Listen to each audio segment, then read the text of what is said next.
तो उम्मीद करता हूँ आप सब बिल्कुल ठीक होंगे। आज की इस खास क्लास को देखने के लिए आप सभी बिल्कुल तैयार होंगे। जो बच्चे क्लास के अंदर आ चुके हैं, आप सभी का बहुत-बहुत स्वागत है। फटाफट बता दीजिए कौन-कौन छात्र क्लास के अंदर आ चुके हैं। तथास्तु पॉलिटी की क्लास जो है एकदम खास कमाल की क्लास आपको देखने को मिल रही है, जिसको हम यहाँ पर प्रारंभ करने वाले हैं। चीज़ों को एक अलग स्तर पर लेकर चलेंगे। 13 डेट तक आपकी पॉलिटी हमारी कवर हो जाएगी। 13 तारीख तक कवर होगी है पॉलिटी और 13 में 15 मान के चलिए कि 15 में पॉलिटी आपकी कंप्लीट हो जाएगी। मतलब कंप्लीट हो जाएगी। आज है लेक्चर नंबर 13 और आज का जो हमारा कांसेप्ट है वो है रूल इन सेंटर, यानी केंद्र के अंदर जो रूल होते हैं उसके बारे में थोड़ी सी चर्चा की जाएगी। बातें कम काम ज्यादा अब यहाँ पर होगा, क्योंकि यहाँ सीधे तौर पर सटीक तौर पर कांसेप्टों की चर्चा की जाएगी। तथास्तु पॉलिटी का बैच ये सिलेक्शन पेपर मौजूद होता है। इसके अंदर मैं आपको कंप्लीट चीजें कवर करा रहा हूँ, कंप्लीट चीजें इसमें कवर करा रहा हूँ। अभी शुरुआत में पॉलिटी है, इसके बाद पॉलिटी के बाद हिस्ट्री भी आएगी, जियो भी आएगी, इको भी आएगी एंड कमाल की बात है स्टैटिक भी आएगी। अच्छा, यहाँ पे मैं एक चीज आपको बताना चाहूंगा बड़े प्यार से, ठीक है, कि भैया एक चीज को बहुत ध्यान से समझना। इसकी पुरानी जितनी भी क्लासेस हैं वो आपको YouTube पर अवेलेबल नहीं होंगी। शुरुआत की 3 ही क्लास केवल YouTube पे रहेंगी, बाकी की जितनी क्लासें वो ऐप में रहेंगी। अगर आप इस बैच से जुड़ना चाहते हैं, बाकी सब्जेक्टों को करना चाहते हैं, तो आवश्यक होगा कि आप रेगुलर 11:30 बजे सुबह के टाइम लाइव आ जाएं, ताकि आप लाइव इस क्लास से जुड़ पाएं। स्टार्ट करते हैं। सबसे पहले आप लोगों से विनम्र निवेदन है, निवेदन ही कर रहा हूं, ठीक है, कि आप सभी क्लास को लाइक कर लें ताकि माहौल पूरा वीवी बन जाए हर बात की तरह। सर मेरा एक डाउट है, मुझे एक जवाब बता दीजिए, आपका डाउट है, डाउट बोलिए। ठीक है, चलो तो स्टार्ट करते हैं चीजों को बहुत ध्यानपूर्वक। अभी तक हम क्या कर चुके हैं, आज हम क्या करने वाले हैं, थोड़ी सी हम चर्चा कर लेते हैं इस बारे में। देखो बच्चे, अभी तक हम क्या कर चुके हैं, मैंने बताया था कि मैं आपको संविधान पढ़ाने, मैं आपको राज्य व्यवस्था पढ़ाने वाला हूं। राज व्यवस्था की चर्चा हुई थी हमारी कि मैं आपको राज व्यवस्था पढ़ाऊंगा। राज व्यवस्था की चर्चा हुई थी, व्यवस्था में आपको पढ़ाने वाला था, मतलब इंडियन जो पॉलिटी है वो मैं आपको पढ़ाने वाला था। इंडियन पॉलिटी जो है वो मैं आपको यहाँ पर पढ़ाने वाला था। अब जब मैंने बोला कि मैं आपको इंडियन पॉलिटी पढ़ाऊंगा, ठीक है, यही बोला था, ठीक है। अगर हम बात करते हैं इंडियन पॉलिटी के बारे में चर्चा करते हैं, तो इसमें ना बहुत ध्यानपूर्वक और सटीकतापूर्वक मैंने एक बात कही थी, इसमें आपको संविधान को पढ़ना जरूरी है, तो आप लोग संविधान को पढ़ना शुरू कर दिए थे। संविधान को पढ़ना क्योंकि जरूरी बताया था, तो आप लोग संविधान को पढ़ रहे थे। तो कॉन्स्टिट्यूशन को पढ़ना यहाँ पर है जरूरी, कॉन्स्टिट्यूशन को पढ़ना यहाँ पर जरूरी है, ठीक है, याद रखना। अब यहाँ पर थोड़े से कॉन्सेप्टों की चर्चा करते हैं, ठीक है। बेटा कॉन्सेप्टों की चर्चा कुछ ऐसे होगी कि जैसे मैंने आपको बताया कि ठीक है सर इसके बारे में चर्चा करिए, संविधान को पढ़ना है, तो संविधान के अंदर 22 भाग होते हैं, लेकिन आज की डेट में 22 भाग प्रारंभ में थे, लेकिन अगर इसका तुम व्याख्यान विवरण करोगे तो वर्तमान परिस्थिति में अगर आप देखते हो, वर्तमान परिस्थिति में देखते हो, तो क्रम के अनुसार अगर मैं बात करूं, क्रम के अनुसार मैं बात करूं, ऑर्डर के बेसिस पर बात करूं, तो ऑर्डर के बेसिस पर वो आज भी 22 है, लेकिन संख्यात्मक तरीके से वर्णन करूं, संख्यात्मक तरीके से वर्णन करूं, काउंट बेसिस अगर मैं देखूं तो वो 25 हो चुके हैं, क्योंकि उपभाग जुड़े हैं, क्योंकि भागों के अंदर जो ऐड ऑन हुआ है ओनली उपभाग जोड़े गए हैं, ओनली उपभाग जोड़े गए हैं, उपभाग जुड़े हैं। तो अभी तक हमने बहुत बेसिक चीजें देखी हैं, ओनली उपभाग जुड़े हैं, बड़ी बेसिक चीजें अब तक हम देख पाए हैं। बेसिक चीजें कैसी होती हैं, अभी तक हम फंडामेंटल राइट्स देख पाए, डीपीएसपी देख पाए, ठीक है, हम सिटीजनशिप देख पाए, हम सिटीजनशिप के बाद हम अपना शुरुआती दौर हमारे खंड राज्य क्षेत्र विस्तार देख पाए, तो ये कुछ चीजें अभी तक हम देख पाए हैं। बट पॉइंट आपको यहाँ देखने को मिलता है, जो अब हमें समझना है, केंद्र में शासन, रूल इन स्टेट, जो भाग 5 हमें समझना है, ये बहुत जरूरी भाग होता है। पार्ट 5 हमें समझना है, जिसको कहा जाता है rule in centre, rule in centre इसको कहा जाता है। तो हम इस वाले भाग को समझने वाले हैं कि भैया केंद्र में शासन कैसे चलता है, राष्ट्रपति क्या होता है, राज्यपाल क्या होता है, वो सब चीजें देखते हैं। वंदे मातरम भाई, ठीक है, चलो थोड़ी सी मैं चर्चा करता हूँ रूल इन सेंटर कैसे काम करता है। तो पार्ट 50 में चर्चा करता हूँ, ठीक है, पार्ट 50 में चर्चा करता हूँ। यहाँ पर भी मैं एक ऐसा सवाल पूछूंगा जो बच्चा जिसका जवाब अगर दे देगा तो उसको भी मैकबुक दिए जाने का प्रावधान रहेगा। अब यहाँ पर समझते हैं पार्ट 5 रूल इन सेंटर की चर्चा करते हैं, रूल इन सेंटर की चर्चा करते हैं, rule in centre, rule in centre यानी केंद्र में शासन, केंद्र में शासन की हम चर्चा करते हैं, केंद्र में शासन की चर्चा करते हैं, केंद्र में शासन की चर्चा कर लेते हैं। अच्छा, केंद्र में शासन की अगर मैं बात बताऊं कि केंद्र में शासन कैसे कैसे पढ़ना होता है, तो यहाँ आर्टिकल कितने हैं केंद्र में शासन के, केंद्र में शासन के आर्टिकल सिर्फ 52 से लेकर 151 तक उल्लेखित रहता है। इसके 3 खंड होते हैं, पहला, दूसरा और तीसरा। पहला खंड होता है कार्यपालिका, जिसको कहा जाता है एग्जीक्यूटिव, कार्यपालिका जिसको कहा जाता है, बड़े प्यार से आप इसको कहेंगे यह एग्जीक्यूटिव है, एग्जीक्यूटिव इसको बोला जाता है, क्यूटिव है। इसका मतलब होता है लॉ इंपोजिंग, कानून को लागू करना इसका काम होता है। इंपोजिंग का मतलब क्या होता है, कानून को लागू करना, एग्जीक्यूट करना, कानून को लागू करना इसका काम होता है, कानून को लागू करना इसका काम होता है। आर्टिकल कहां से कहां तक है, आर्टिकल आपको देखने को मिलते हैं 52 से लेकर 78 तक। इसके बाद हमें देखने को मिलता है कार्यपालिका के बाद देखने को मिलती है हमें विधायिका देखने को मिलती है, विधायिका देखने को मिलती है, जिसको लेजिस्लेटिव बोला जाता है। लेजिस्लेटिव का मतलब होता है कानून का निर्माण करना, लेजिस्लेटिव का मतलब क्या होता है बच्चे, कानून का निर्माण करना, ठीक है, कानून निर्माण करना इसका काम होता है, कानून निर्माण करना यानी लॉ मेकिंग इसका काम होता है। और ये आर्टिकल 79 से लेकर 122 तक चलता है। इसके बाद हमें देखने को मिलता है न्यायपालिका, न्यायपालिका आपको देखने को मिलता है, न्यायपालिका जिसको हम बोलते हैं जुडिशियरी, जुडिशियरी जिसको हम बोलते हैं। और जुडिशियरी की चर्चा अगर मैं करूं, वह आर्टिकल 124 से लेकर 147 तक जाएगा। बचा हुआ जो हिस्सा है बच्चे, ये वाला पोर्शन, ये कैग के लिए होता है। आर्टिकल 147 से लेकर 151 ये कैग की चर्चा करता है, कंट्रोलर एंड ऑडिटर जनरल यानी महालेखा की चर्चा यह करता है, महालेखा परीक्षक की चर्चा करता है, महालेखा ही क्या होता है, इसी की चर्चा यहाँ पर की जाती है। तो हम इसके बारे में बहुत ध्यानपूर्वक समझेंगे कैसे कैसे काम करता है, ठीक बात है, ओके। अब यहाँ पे एक सवाल है कि ये काम है लॉ मेकिंग, ये काम है बच्चे लॉ मेकिंग, और इसका काम क्या है सर, कानून को बहुत लंबे समय तक संरक्षित रखना, कानून संरक्षण रखना या उसकी व्याख्या करना, या तो कानून का संरक्षण रखना या कानून की व्याख्या करना। इसको इंग्लिश में बोलते हैं एब्जुडिकेशन, इसको बोलते हैं एब्जुडिकेशन, जुडिकेशन।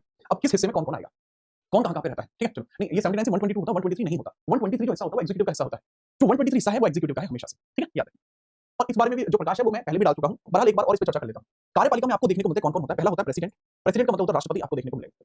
राष्ट्रपति के बाद आपको देखने को मिलता है उपराष्ट्रपति, वाइस प्रेसिडेंट, पीएम, पीएम की काउंसिल यानी मंत्री परिषद, पीएम की काउंसिल अर्थात मंत्री परिषद है, वो भी देखने को मिलती है, मंत्री परिषद देखने को मिल जाती है, मेजर काम। और उसके बाद देखने को मिलता है अटॉर्नी यानी महान्यायवादी, अटॉर्नी यानी कि महान्यायवादी, ये एक स्ट्रक्चर चलता है जो हमें समझना है। इसमें भी राष्ट्रपति कहां से कहां तक है, राष्ट्रपति सर 52 से 62 तक है, 52 से 62 है, ये 63 से 71 है, ये 74 75 है, 74 75 है, 78 है, यह आपका 74 में है, 75 में है, 74 75 में है, ये 77 में है, महान्यायवादी क्षेत्र में है। तो ये कुछ ऐसे चलता है। यहाँ पे आपको देखने को मिलता है संसद है, संसद के बाद आपको देखने को मिलता है राज्यसभा है, फिर लोकसभा है, फिर इसके अधिकारी हैं, फिर इसकी प्रक्रिया है। अधिकारी का मतलब है जो संसद के अधिकारी हैं, ऑफिसर्स हैं, और उसके बाद जो प्रोसीजर आपको देखने को मिलती है वो।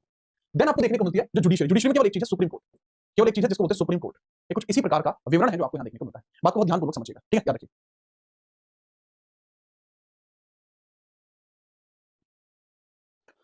ठीक बात, जी हाँ, इसको याद करने की कोई ट्रिक वगैरह मैं काम नहीं कर रहा, ट्रिक, और ना ही मैं कहता कि ट्रिक पे काम करो। एक सवाल बड़ा प्यारा पूछा जाता है, एक बात बताओ, कानून पहले निर्मित होगा या पहले लागू होगा? लॉजिकली अगर आप सोचोगे तो कानून का निर्माण पहले होना चाहिए, उसके बाद ही उसको लागू किया जाना चाहिए। बगैर लागू हुए या बगैर निर्मित हुए वो लागू कैसे होगा? तो आखिरकार वो कौन से कारण हमें देखने को मिलते हैं, आखिरकार वह कौन से कारण हमें देखने को मिलते हैं जिसकी वजह से हमें पता लगता है कि एग्जीक्यूटिव को पहले रखा गया एंड लेजिस्लेटिव को बाद।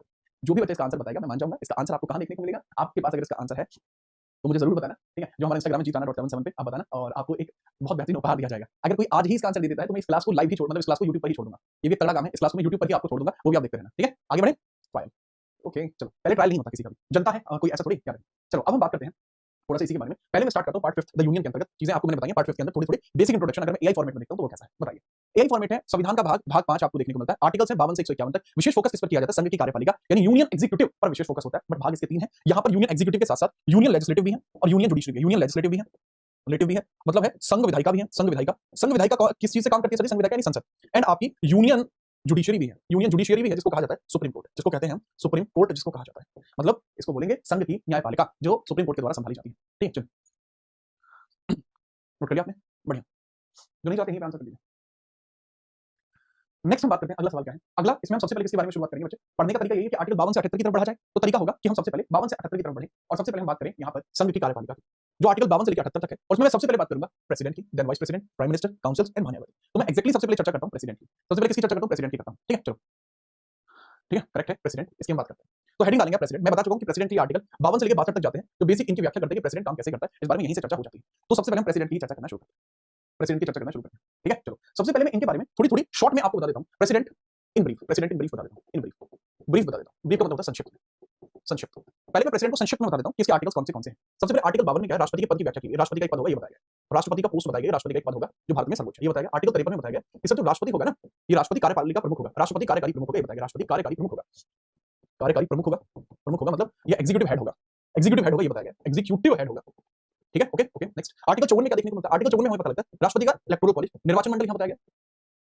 निर्वाचन मंडल का मतलब क्या होता है? इलेक्टोरल कॉलेज यहां पर है। इलेक्टोरल कॉलेज की बात की गई है कि राष्ट्रपति के चुनाव में कौन-कौन भाग लेगा, तो कौन-कौन भाग लेगा? बच्चे एमपी भाग लेंगे, एमपी यानी जो भी सांसद है वो भाग लेंगे। वो भी कौन से? जो इलेक्टेड सांसद हैं, यानी जो चुनाव लड़कर आए हैं, जिन्होंने चुनाव लड़ा है वो सब भाग लेंगे, प्लस विधायक भाग लेंगे, प्रत्येक राज्य से लेंगे, ईच स्टेट से लेंगे। ईच स्टेट से जो विधायक है जिनको एमएलए कहा जाता है वो भाग लेंगे, प्लस याद रखना ईच स्टेट के साथ-साथ दिल्ली और पुदुचेरी की जो विधानसभा है वो लोग भी इसमें भाग लेंगे, दिल्ली पुदुचेरी विधानसभा भी इसमें भाग लेंगे, ठीक है। 55 में क्या है सर? इनकी जो निर्वाचन की पद्धति बताई गई है। आर्टिकल 55 में निर्वाचन पद्धति है, निर्वाचन पद्धति बताई गई है कि पद्धति क्या होगी, इलेक्शन प्रोसेस क्या होगा। इलेक्शन प्रोसेस होगा क्या? वैसे मैं बताऊं प्रोसेस को क्या कहा गया है। इसको कहा गया है single transferable preferable vote system. इसको बोला गया बच्चे सिंगल प्रेफरेबल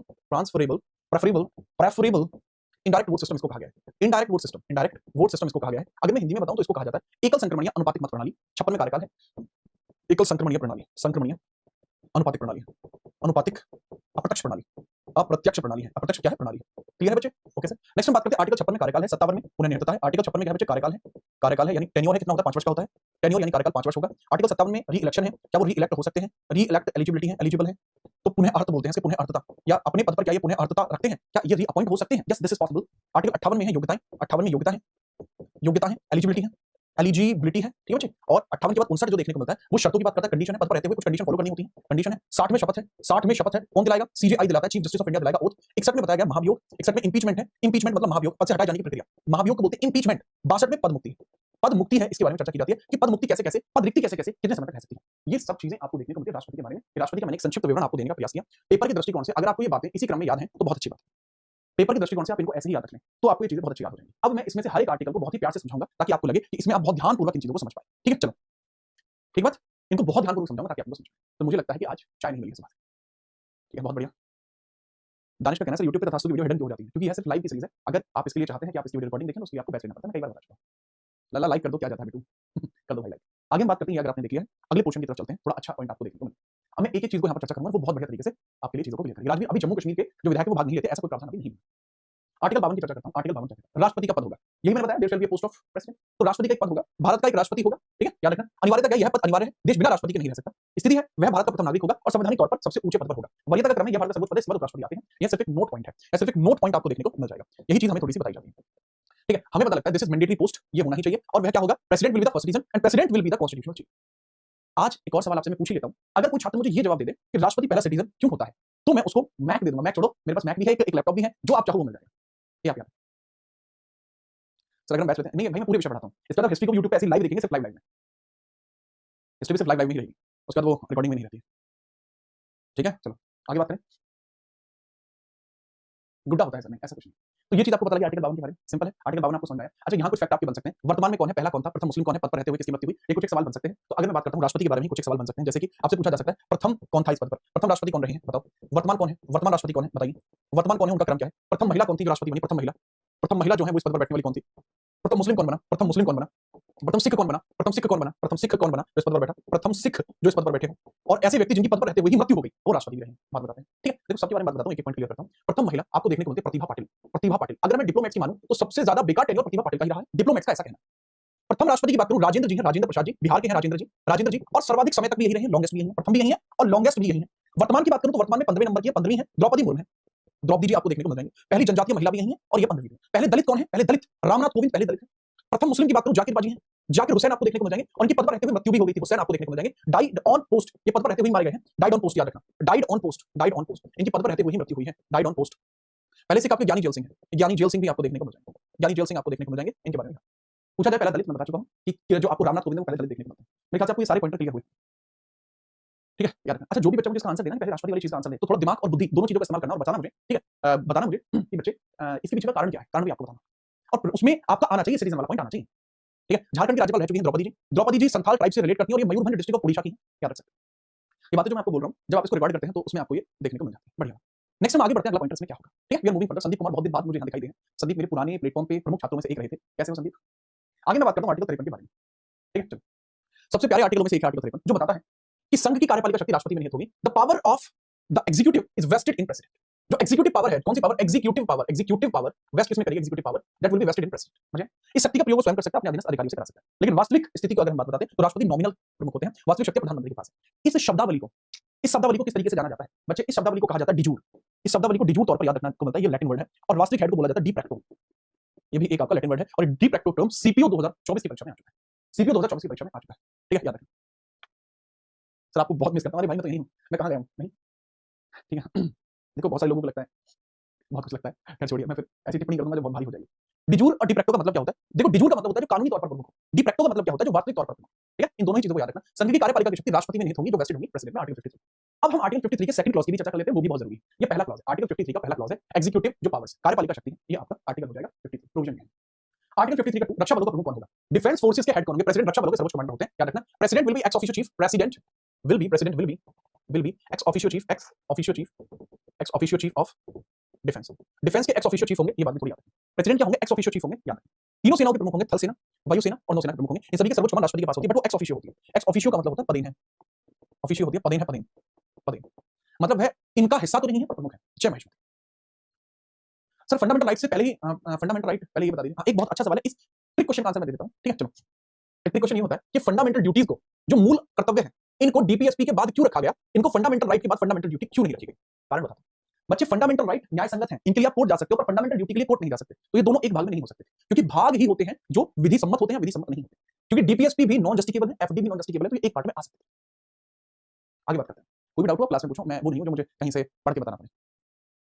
आगे बात करते हैं आर्टिकल 54, मजा आ जाएगा आपको जानकर। आर्टिकल 54 में कुछ बातें होती हैं, राष्ट्रपति का निर्वाचन के बारे में बताता है, नामांकन वगैरह, और यहाँ मंडल की भी चर्चा की जाती है। मंडल की भी चर्चा, राष्ट्रपति के मंडल की भी चर्चा इसी के अंतर्गत की जाती है और बहुत बढ़िया तरीके से आप समझेंगे। राष्ट्रपति के निर्वाचन के नामांकन तथा मंडल की चर्चा यही की गई है, ठीक बात? लेकिन इसके अंतर्गत अगर मैं बात बताऊं, इसको आप यहाँ ना छोड़कर यहाँ ना रख के आप रखिए यहाँ पे, इसको रखते हैं आर्टिकल 55 में। ये आर्टिकल 55 में ही रखा जाएगा। तरीका तो यही कहता है कि इसको आर्टिकल 55 में मुझे रखना चाहिए, पर चलो कोई नहीं, आर्टिकल 55 में इसको रखता हूँ। अरे बाप रे, कलर तो धज्जियां उड़ा दी इसकी तो। आर्टिकल 55 करना पड़ेगा, तो ओहो रुको जरा मैं करता हूँ। आर्टिकल 55 यहाँ चर्चा करते हैं, इसको आर्टिकल 55 में रखते हैं। हाँ, उससे पहले हम आर्टिकल 54 की बात करते हैं। ये होता है बच्चे इलेक्टोरल कॉलेज। इलेक्टोरल कॉलेज का मतलब होता है कि राष्ट्रपति के चुनाव में कौन-कौन भाग लेगा, कौन-कौन भाग नहीं लेगा, ठीक है? हिमाचल शुक्ला उन्नाव से। तो संसद की हम बात करते हैं, पार्लियामेंट, इनको बोलते हैं एमपीज। एमपी दोनों सदनों, लोकसभा और राज्यसभा के केवल निर्वाचित सदस्य, इलेक्टेड मेंबर्स ही भाग लेंगे। सभी राज्यों की विधानसभाओं के निर्वाचित सदस्य भाग लेंगे। यूटी में दिल्ली, पुदुचेरी और जम्मू कश्मीर की विधानसभा के निर्वाचित सदस्य भाग लेंगे। अब यहाँ पर शामिल हो चुका है जम्मू कश्मीर भी, पहले शामिल नहीं था। नोट पॉइंट भी है कि दिल्ली और पुदुचेरी 17वें संविधान संशोधन के माध्यम से इसमें जोड़े गए थे। पहले दिल्ली और पुदुचेरी के जो सदस्य हैं वो भाग नहीं लेते थे, लेकिन अभी रिसेंटली उनको जोड़ दिया गया है 1992 में। दिल्ली में आपको देखने को मिलते हैं 70 सीट्स है और पुदुचेरी में देखने को मिलता है आपको 30 सीट्स, वो भी अब भाग लेने लगी हैं, पहले वो नहीं लेती थी। तो लोकसभा राज्यसभा के केवल निर्वाचित सदस्य ही भाग लेते हैं, ठीक है? इसके बारे में थोड़ा सा मैं क्रिएटिविटी के साथ बता दूं, तो लोकसभा के अंदर वर्तमान सीटें कितनी हैं? वर्तमान सीटें कितनी हैं? तो 543 सीटें हैं। पहले जो 2 एंग्लो इंडियंस का कांसेप्ट था वो 104वें संविधान संशोधन के माध्यम से समाप्त कर दिया गया। इस वजह से वह अब सारी की सारी ही इसमें इलेक्टेड है, तो ये सारे ही भाग लेते हैं। लेकिन राज्यसभा की मैं बात करता हूं, इसके अंदर सदस्य हैं वर्तमान में 245, जिसके अंदर से 12 सदस्य राष्ट्रपति ही नियुक्त करेगा, राष्ट्रपति ही नियुक्त करेगा, और बाकी के जो सदस्य हैं राष्ट्रपति के बाद जो बाकी सदस्य देखने को मिलते हैं वो है 233 वर्तमान में। इनका चुनाव होता है, तो राष्ट्रपति जिन 12 सदस्यों को अपॉइंट करता है ये भाग नहीं लेंगे, बाकी के भाग लेंगे, ठीक बात? बहुत बढ़िया। मेरे ख्याल से आप चीजों को कांसेप्चुअली समझ पा रहे हैं। एक बच्चे का कहना से दिल्ली, पुदुचेरी, जम्मू कश्मीर की बात लेती है, क्योंकि विधानसभा केवल इन्हीं 3 जगह पे है, बाकी स्थानों पे विधानसभा ही नहीं है, इसलिए ऐसा होता है, ठीक है? सोलंकी, ठीक है? मेरे ख्याल से 54वां आर्टिकल समझ पाए। 54वें आर्टिकल को और आसान बनाने के लिए, 54वें आर्टिकल को और आसान बनाने के लिए मैंने यहाँ पर ये बताया है कि कौन-कौन इसमें भाग नहीं लेगा। जैसे कि संसद के नामित सदस्य यानी नॉमिनेटेड मेंबर्स, जैसे राज्यसभा के 12 सदस्य भाग नहीं लेते, कारण क्या है, ये सदस्य राष्ट्रपति द्वारा ही चुने जाते हैं, इसलिए पार्शियलिटी कर सकते हैं इस वजह से। विधान परिषद में राज्य के विधान परिषद के सदस्य भाग नहीं लेते, कारण है विधान परिषद सभी राज्यों में नहीं है, केवल 6 राज्यों में। यूटी जिनके शासित प्रदेशों में विधानसभा नहीं है, वे भाग नहीं। ये भी बहुत अच्छा है। एक सवाल आया था मुझे याद है सीएचएसएल 2023 में, सवाल पूछा गया था कि क्या विधान परिषद भाग लेती है, तो नहीं लेती। ये सीएचएसएल 2023 में आ चुका सवाल है कि राष्ट्रपति के चुनाव में कौन भाग नहीं लेता, तो विधान परिषद भाग नहीं लेती। आर्टिकल 54 दिया हुआ। सर विधानसभा के लिए एक पर्टिकुलर नंबर ऑफ पॉपुलेशन जरूरी होती है? नहीं, विधानसभा तो होगी ही होगी, विधानसभा एक राज्य में होगी ही होगी, लेकिन विधानसभा एक यूटी में होगी, यह वहां की पॉपुलेशन पर निर्भर करता है, वर्कलोड पर निर्भर करता है।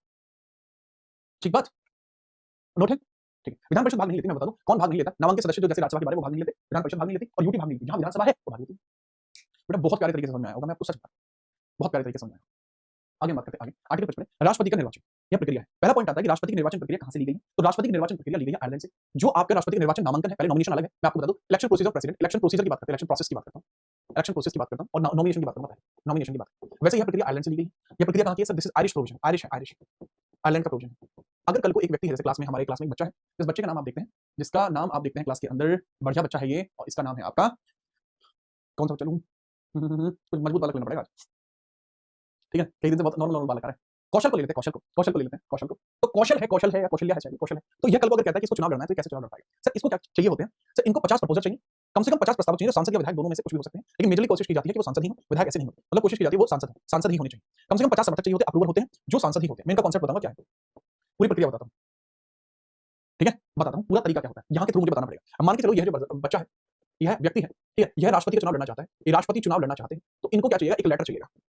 इस लेटर पर लिखा जाएगा कि मैं गजोधर से भलीभांति परिचित हूं, मैं गजोधर से भलीभांति परिचित हूं, गजोधर से परिचित हूं। राष्ट्रपति के लिए, राष्ट्रपति नामांकन के लिए इनका प्रस्ताव करता हूं, राष्ट्रपति के नामांकन के लिए प्रस्ताव पारित करता हूं, नामांकन के लिए नॉमिनेशन के लिए नाम देता हूं, नाम प्रस्तुत करता हूं। ये इस तरीके का एक लेटर बनाया जाएगा कि मैं गजोधर से भलीभांति परिचित हूं, तरीका, ठीक है। अब यहां पर जितने भी एमपी हैं, 50 एमपीओ के साइन चाहिए, 50 एमपीज के सिग्नेचर यहां पर चाहिए। ये क्या कहलाएंगे? प्रस्तावक कहलाएंगे। जैसे हमारे एक एमपी हैं, आपकी क्लास में बैठे अमित कुमार जी, तो अमित कुमार जी जो हैं, उन्होंने भी इस पे साइन करा कि ये ले अमित, हम तेरी भलीभांति परिचित हैं। तो ये लेटर कहां जाएगा? ये लेटर जाएगा सीधा इलेक्शन कमीशन ऑफ इंडिया के पास। इलेक्शन कमीशन ऑफ इंडिया देखेगी कि क्या गजोधर 35 साल का है? जी हां, गजोधर 35 साल का है।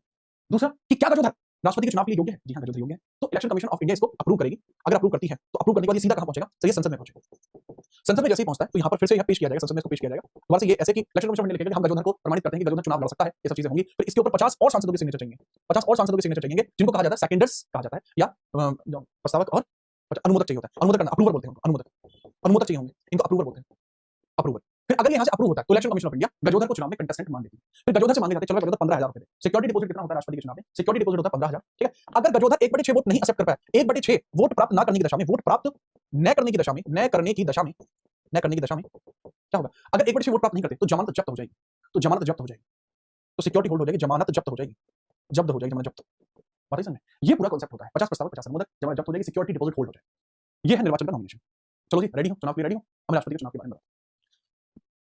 हाँ, proposer and seconders must be different. जो कि प्रपोजर है वो सेकेंडर्स नहीं हो सकता, ये भी पॉइंट है, ठीक है, याद रखिए।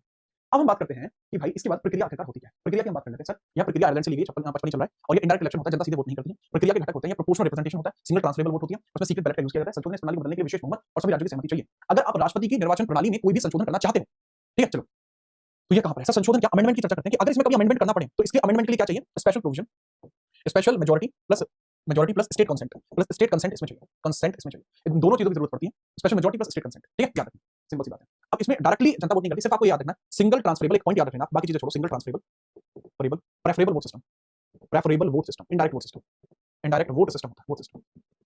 एकल संक्रमणीय अनुपातिक मत प्रणाली, एकल संक्रमणीय अनुपातिक मत प्रणाली। तो बच्चे ये प्रणाली आपको देखने को मिलती है। अगर आप कहते हो तो एक राष्ट्रपति का चुनाव करा के दिखा देता हूं। 4 क्लास के बच्चों को इलेक्शन में लगा दिया, जैसे हिमांशु वगैरह ये होते हैं, ठीक है। जैसे इसके बारे में चर्चा भी कर लेते हैं, थोड़ी सी बात को समझिए। जैसे एक और चीज होता है, इसमें वोट वैल्यू का कांसेप्ट भी होता है, वोट वैल्यू का कांसेप्ट भी इसमें होता है, और वोट वैल्यू के साथ-साथ इसमें मिनिमम विनिंग कोटा भी होता है, मिनिमम विनिंग कोटा भी देखने को मिल जाएगा, मिनिमम विनिंग कोटा भी देखने को मिल जाएगा, वोट वैल्यू का कांसेप्ट है। एमएलए के लिए वोट वैल्यू अलग है, एमपी के लिए वोट वैल्यू अलग है। एमएलए एक विधायक है, मान के चलता हूं मैं हरियाणा का कोई विधायक, आप सोचोगे हरियाणा का विधायक क्यों लिया, क्योंकि इसकी कैलकुलेशन मुझे आसान पड़ेगी। राजस्थान के विधायक की कैलकुलेशन भी आसान पड़ेगी, ठीक है। संदीप भाई रोज क्लास में आया करो, ठीक है, चलिए ओके, बताते हैं हरियाणा का। इसमें विधानसभा की सीट कितनी है? विधानसभा सीट कितनी है? 90। विधानसभा सीट है 90, विधानसभा सीट कितनी है? 90 है। तो फॉर्मूला होता है पॉपुलेशन अपॉन जितने भी विधायक हैं, विधायक टोटल जितने भी हैं, मल्टीप्लाई 1/1000। तो मान के चलते हैं हरियाणा की पॉपुलेशन लगभग हम मान लेते हैं 1 करोड़ 80 लाख मान लेते हैं पॉपुलेशन। कितनी मानी मैंने? 1 करोड़ 80 लाख मान लेते हैं, मल्टीप्लाई 1/1000। और ये यहाँ पे सीट कितनी विधायकों की? 90 सीट है। कैलकुलेशन करोगे 3 से 3 काट दिया, 1 से 1 काट दिया, 18 से बचा, 9 से काटा, 9 2 18। तो वोट वैल्यू आ गई 200। तो ये तो होती है वोट वैल्यू। एमपी की वोट वैल्यू कैसे निकालते हैं? जो भी टोटल विधायकों की वोट वैल्यू है, टोटल जो विधायकों की वोट वैल्यू आती है, एमएलए की वोट वैल्यू, विधायक वोट वैल्यू जो भी आए, उसको डिवाइड कर दीजिए एमपी, टोटल एमपी जितने भी हैं, एमपी टोटल एमपी जितने भी हैं उनसे आप डिवाइड कर दीजिए, टोटल एमपी जितने भी हैं उससे आप डिवाइड कर दीजिए, तो आपके सामने नंबर देखने को मिल जाएगा। 2023 में यह 700 अप्रॉक्स था, 700.14 था अप्रॉक्स, 700.14 था 2023 में अप्रॉक्स। ये कॉन्सेप्ट होता है, ठीक है। चलो याद रखना। नेक्स्ट हम बात करते हैं मिनिमम विनिंग कोटा कितना होता है। 50% प्लस 1 की जरूरत पड़ती है तभी चुनाव जीता है। तो इसमें चुनाव जो होता है वो रेशो में होता है, ऐसा नहीं होता कि मुंह उठाए चुनाव कराए, ऐसा नहीं। मान के चलो 4 लोग चुनाव में खड़े हैं, क्लास के अंदर जैसे अभिनव को ले लेते हैं, अभिनव खड़ा है चुनाव में, अभिनव नहीं, अभिनव में मजा नहीं आएगा। जो मजा मुझे रंगा, पुराना आदमी अपना रंगा, बिल्ला, रंगा बिल्ला, गजोधर, गजोधर और चिरकुट, ये 4 लोग चुनाव में खड़े हैं और इनके लिए single transferable preferable vote system चलने वाला है, उसके बारे में हम यूज करते हैं। जैसे हरियाणा का एमपी जाता है, हरियाणा का एमएलए जाता है वोट करने के लिए, तो उसकी वोट वैल्यू कितनी है, 200 है, तो इसको 200 वोट वैल्यू इनमें डिवाइड करना पड़ेगा। ये कहता है कि भाई मैं 60 तो चाहता हूं रंगा जीते, 40 चाहता हूं बिल्ला जीते, 20 चाहता हूं या 80 चाहता हूं गजोधर जीते, ठीक है। तो 8 से 14 80 और 20 चाहता हूं आपका चिरकुट जीते। इनके सबको अलग-अलग वोट रखनी पड़ेंगे, ठीक है। चलो नेक्स्ट हम बात करते हैं एमएलए के बाद एक यूपी का भी एमपी एमएलए ले लेते हैं। यूपी का एमएलए जो है उसकी जो वोट वैल्यू है वो मान लेते हैं 300 है, क्योंकि हमारे यहाँ पॉपुलेशन बहुत ज्यादा है, ठीक है। तो यहाँ रखना 100 ये मान रहा है इसको, 50 ये मान रहा है इसको, 60 ये मान रहा है इसको और लगभग लगभग कितना बचा, तो 6 5 11 90 मान रहा है ये चिरकुट जीत जाए, ठीक है। ये रहा कॉन्सेप्ट। एक एमएलए एमपी को भी ले लेते हैं, एमपी के 700 वोट वैल्यू, 700 में से ये चाह रहा है 400 वोट इसको, 200 इसको, 4 2 6 100 वोट बचे हैं, 60 इसको 40 इसको। तो अब इसमें हम देखते हैं इस तरीके की वोट डाली जाती है। अब बच्चे इसके अंदर कैलकुलेशन हमें करनी पड़ती है, टोटल कैलकुलेशन क्या है, टोटल जोड़ दीजिए, 7 3 10 2 12, 50% प्लस 1 कितना हुआ इसका, 50% प्लस 1 कितना हुआ, 7 3 10 2 12, 12 का आधा 6 यानी 601 वोट मिनिमम चाहिए। जो भी चुनाव जीतना चाहता है उसको चाहिए 601 वोट। बात करते हैं 200 300 360 440 5 490 6 6 12 12 8 20 यानी 200 और 9 4 13 14 15 150। तो चिरकुट की वोट चिरकुट रह गई, चिरकुट की वोट चिरकुट रह गई। तो पहले चरण की मतगणना समाप्त होती है, क्या कुछ 601 वोट लेके आ पाया, नहीं लेके आ पाया, तो इनका खेल होता है समाप्त। इनकी वोटें जो होंगी वो इसमें रेशो के बेसिस पर डिवाइड हो जाएंगी, रेशो के बेसिस पर डिवाइड हो जाएंगी। अब रेशो बेसिस पर डिवाइड होंगी तो मान के चलो मैं 3 रेशो में बांट देता हूं, 50 50 50 बांट देता हूं, वैसे तो ज्यादा बैठेंगे लेकिन 50 50 50 बांट देता हूं। अगर मैं 50 50 50 वोट बांटता हूं, 50 ये रही, 50 ये रही, 50 ये रही, तो ये हो जाएगी 250, ये हो जाएगा 400 540, ये हो जाएगा 250 और इसके बाद आपको देखने को मिल जाएगा ये हो जाएगा 410। अभी भी अचीव नहीं हो पाई, तो जिसकी सबसे कम वोट होगी उसकी वोट भी 2 रेशो में डिवाइड हो जाएंगी, 125 125। जैसे ही बिल्ला को 125 मिलेंगे बिल्ला जीत जाएगा, बिल्ला विनर हो जाएगा। और इसमें हमें 3 चरणों में मतगणना करनी पड़ी है बेटा, मतगणना 3 चरण में करनी पड़ी है। आज तक ऐसा कौन सा प्रेसिडेंट है जिसके चुनाव में द्वितीय चरण मतगणना हुई है, वो वीवी गिरी है। अबे गजोधर कैसे जीत जाएगा, 250 वोट है खाली इसकी, इलेक्शन जीतेगा बिल्ला। बातें थोड़ी सी समझ में आई बात। आज तक द्वितीय चरण की मतगणना केवल एक बार हुई है और वो हुई है वीवी गिरी के इलेक्शन के टाइम पे। मैंने तृतीय चरण की मतगणना में पहुंच गया था क्योंकि मेरी कैलकुलेशन ऐसी थी। ये मतगणना कितने चरण तक होती रहेगी, जब तक कि 50% प्लस 1 तक कोटा मिलेगा। चिरकुट पहले ही चरण में भाग गया। बेटा एक बार बता दीजिए क्या ये आपको चुनाव प्रोसेस समझ में आई। मेरा काम ये नहीं है, मेरा काम ये नहीं है कि मैं आपको ऐसे ही बेवकूफ बना दूं, ठीक है, सिर्फ आपको लिखवा के चला जाऊं। बिल्ला जीतेगा भाई, नहीं भूला, कैसे भूल सकता हूं राजे, नमक नहीं चंदन हो कभी तुम तिलक हमारे माथे का, ठीक है। बात समझ में आई है ना आपको, खुल के खेलो। ओके सर, इसके बाद हम बात करते हैं इसका 56वां राष्ट्रपति की जो टेन्योर होता है वो कितना होता है, बहुत आसान है। पद ग्रहण करने से तारीख 5 वर्ष तक रहता है। राष्ट्रपति में त्याग पत्र उपराष्ट्रपति को सौंप सकता है, प्रेसिडेंट उपराष्ट्रपति को सौंपता है और वाइस प्रेसिडेंट को स्पीकर को देता है ताकि वो लोगों को बताए।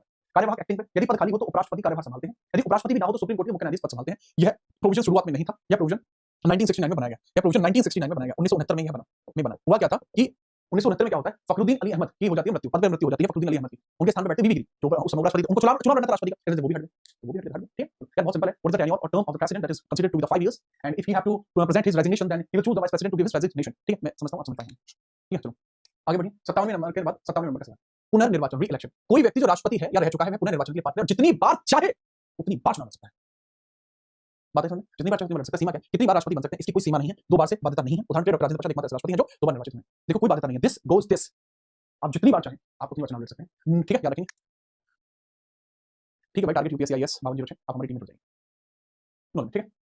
58वां योग्यता क्या क्या मुझे। अब जैसे हमारी क्लास के अंदर बहुत सारे छात्र हैं, जैसे एक बच्चा हमारी क्लास में आपको देखने को मिल रहा है, सुमन रॉय। सुमन रॉय की मैं बात करता हूं, सुमन रॉय लड़का है, आप लड़की में समझना, सुमन रॉय नाम से लड़का आपको देखने को मिलता है, सुमन रॉय। सुमन रॉय चुनाव लड़ना चाहता है राष्ट्रपति का, तो मैं सुमन रॉय से पूछूंगा, सुमन भाई क्या भारतीय नागरिक हो? इन्होंने कहा जी हां। जन्म से या देश के द्वारा, याद रखना पंजीकृत व्यक्ति राष्ट्रपति का चुनाव नहीं लड़ सकता।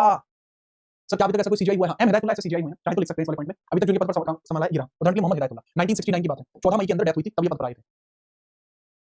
मैंने बताया कि जन्म से हुए देशीकरण के द्वारा नागरिकता मिली हो, पंजीकरण वाले लोगों को, ठीक है, भूमि अर्जन वाले लोगों को नागरिकता में मौका नहीं मिलता है, ठीक है, याद रखना। बात करते हैं भारत का नागरिक होना चाहिए, भारत का नागरिक होना चाहिए, that must be a citizen of India, ठीक है। दूसरा है आयु मिनिमम 35 होनी चाहिए, सदन की योग्यता, लोकसभा का सदस्य बनने की योग्यता रखता हो, सदस्य होना जरूरी नहीं है, लाभ का पद नहीं होना चाहिए। नोट है, राष्ट्रपति उपराष्ट्रपति राज्यपाल राज्यपाल और मंत्रियों के पद को लाभ का पद नहीं माना जाएगा, ये बहुत बड़ा पॉइंट है। अन्य की बात करो, पागल दिवालिया ना हो, बैंकरप्ट नहीं होना चाहिए, ये आप यहां से हटा देना बेटा, ये पॉइंट नहीं होता है। ये या तो बच्चे को पता नहीं है, जो एआई है ना अपने बच्चे, एआई बच्चा ही अपना, तो इसको पता नहीं है, ये कोई कांसेप्ट नहीं होता।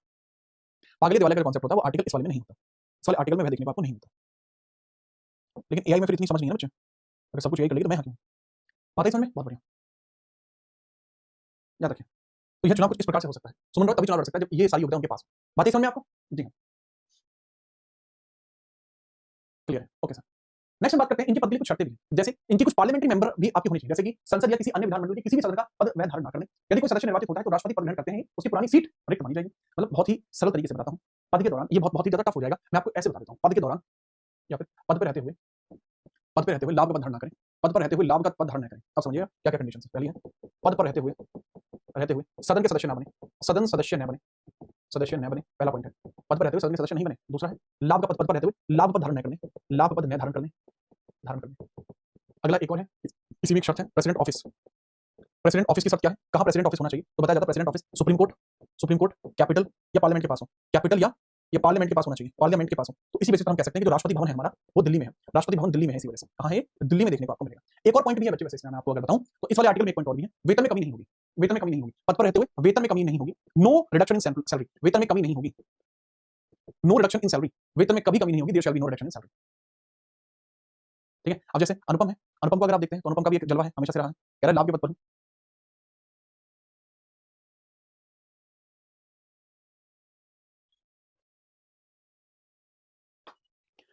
ठीक है, बात समझ में? अरे भाई वो हिंदी में ही रहेंगे, इंग्लिश में थोड़ी सी मिल जाएंगे। ठीक है, अभिनव यार मैं मनोज मुकुंद नरवाणे जी का समर्थक हूं। आगे बात करते हैं, 15 में बताया गया वर्तमान में राष्ट्रपति के वेतन वगैरह के बारे में चर्चा की जाती है। एमोल्यूमेंट्स इनको कहा जाता है, वो भी इसी आर्टिकल में बताए जाते हैं। राष्ट्रपति के वेतन वगैरह की चर्चा है। वर्तमान में राष्ट्रपति का वेतन है 5 लाख।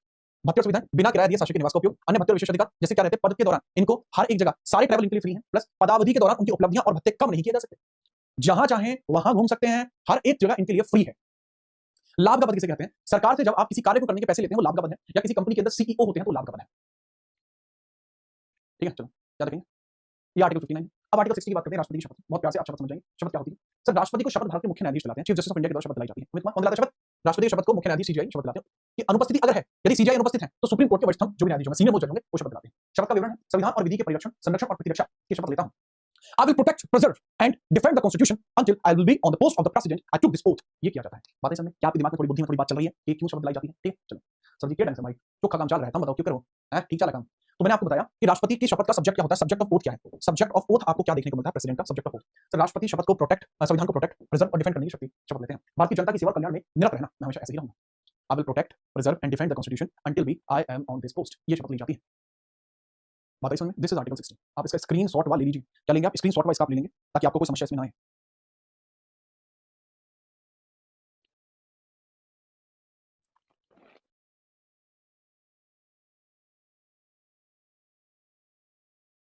ठीक है, चलिए आगे बात करते हैं। आर्टिकल 61 की बात करते हैं, जो इंपीचमेंट की बात करते हैं। देखो इंपीचमेंट का मतलब होता है, पहली बात तो ये जो शब्द है इंपीचमेंट, ये केवल केवल राष्ट्रपति के लिए प्रयोग में लाया जा सकता है और किसी के लिए इंपीचमेंट को आप प्रयोग में नहीं ला सकते। दूसरा, इसका स्रोत क्या है, इंपीचमेंट कहां से लिया गया है, सर ये यूएसए से लिया गया है। दूसरा क्या है, इसकी प्रकृति है, ये क्वासी जुडिशियल प्रोसेस है, इसमें न्यायपालिका हस्तक्षेप कर सकती है, याद रखना। आधार है इसके संविधान का उल्लंघन। अगर आपको लगता है राष्ट्रपति संविधान का उल्लंघन करता है तो उनके ऊपर यह शुरू किया जा सकता है। ठीक है, जैसे क्लास के अंदर जैसे अनुपम नाम का एक बच्चा आप देखते हैं, तो आपको पता लगे कि अनुपम ने कुछ ऐसा काम किया जो संविधान को वायलेट करता है, इनका कोई ऐसा कार्य है जो संविधान को वायलेट करता है, तो इनके ऊपर इंपीचमेंट लगाया जा सकता है। क्लियर है, तो वो चीज इंपॉर्टेंट आपको देखने को मिलेगी। एक बच्चा जिसका नाम रिंकू राठौड़ कह रहा है कि सर ऐड आते हैं बीच क्लास में, बेटा फिर आप पेड बैच ले लीजिए, उसमें ऐड नहीं आते। मेरा पेड बैच ले लीजिए, ये क्लास आपको रिकॉर्डेड बनती है, आप ले लीजिए। ठीक है, ठीक है, परिणाम क्या है, राष्ट्रपति को उनके पद से हटाना, राष्ट्रपति को उनके पद से हटाना, इसका परिणाम आपको समझ में आया कि सर इसके सोर्स क्या है, this is taken from USA, इसके नेचर क्या है, फिर क्वासी जुडिशियल है नेचर इसकी, एंड इसका जो बेस है वो कैसे होता है, तो संविधान का वायलेशन ऑफ कॉन्स्टिट्यूशन हो सकता है बेस। ठीक है राजपूत, जस्ट बहुत दिन बाद दिखाई दिया। नेक्स्ट हम आगे बढ़ते हैं, अगला सवाल कि महाभियोग की प्रक्रिया क्या होती है। शुरुआत संसद के किसी भी सदन में पूछा जा सकता है, इसको इनिशिएट कहां से किया जा सकता है, इनिशिएट हो सकता है ईदर हाउस से स्टार्ट हो सकता है, ईदर हाउस किसी भी सदन से शुरू हो सकता है। नोटिस दिया जाता है, नोटिस सर्व होता है राष्ट्रपति को, जैसे पेश करने वाले हो उससे 14 दिन पूर्व लिखित नोटिस जाएगा। जिस सदन में प्रस्ताव लाया गया है उसके 1/4 सदस्य के हस्ताक्षर पहले ही होने चाहिए, पेश होने से पहले होने होते हैं, पेश होने से पहले होने होते हैं। प्रोसेस ऑफ इंपीचमेंट ये है, ये पहला फेज। दूसरा फेज इसका आगे शुरू होता है। पहला फेज आप समझिए, जैसे मान के चलिए कोई भी नोटिस लेके आना है, सबसे पहले राष्ट्रपति को शुरू करने से पहले आपको बता दो दोनों सदनों से शुरू हो सकता है। ठीक है, दूसरा पॉइंट इसके अंतर्गत बच्चे ये है कि आपको नोटिस दिया जाता है, नोटिस सर्व किया जाता है, प्रेसिडेंट को नोटिस सर्व किया जाएगा। प्रेसिडेंट के पास भेजा जाएगा कि हाँ जी कल मैंने आप संविधान का उल्लंघन करते हुए वहां पाए गए हो और मेरे साथ सदन के 25% लोग भी एग्री हैं, हम आपके ऊपर महाभियोग प्रक्रिया को शुरू करने वाले हैं। 14 दिन पूर्व राष्ट्रपति को यह बात पहुंचाती है। इसके बाद 1/4 लोग इस पर हस्ताक्षर करते हैं, सैड देसी सिग्नेचर मारते हैं, ये प्रोसेस शुरू हो जाती है। हाँ, prior notice of 40 days, prior 14 days जरूरी है, प्रायर 14 डेज जरूरी है, तब हस्ताक्षर होते हैं, तब प्रोसेस शुरू होती है। पारित होता है प्रथम सदन में, प्रस्ताव को पारित होने में क्या चाहिए, 2/3 बहुमत चाहिए। दूसरा सदन जांच करता है, यदि दूसरा सदन में 2/3 बहुमत से प्रस्ताव पारित कर दे तो राष्ट्रपति उसी तिथि से पद से हट जाएगा। आज तक ऐसा कभी नहीं हुआ। अच्छा, एक आप लोगों से एक विशेष बात पूछना चाह रहा था, थोड़ा सा बता दीजिए।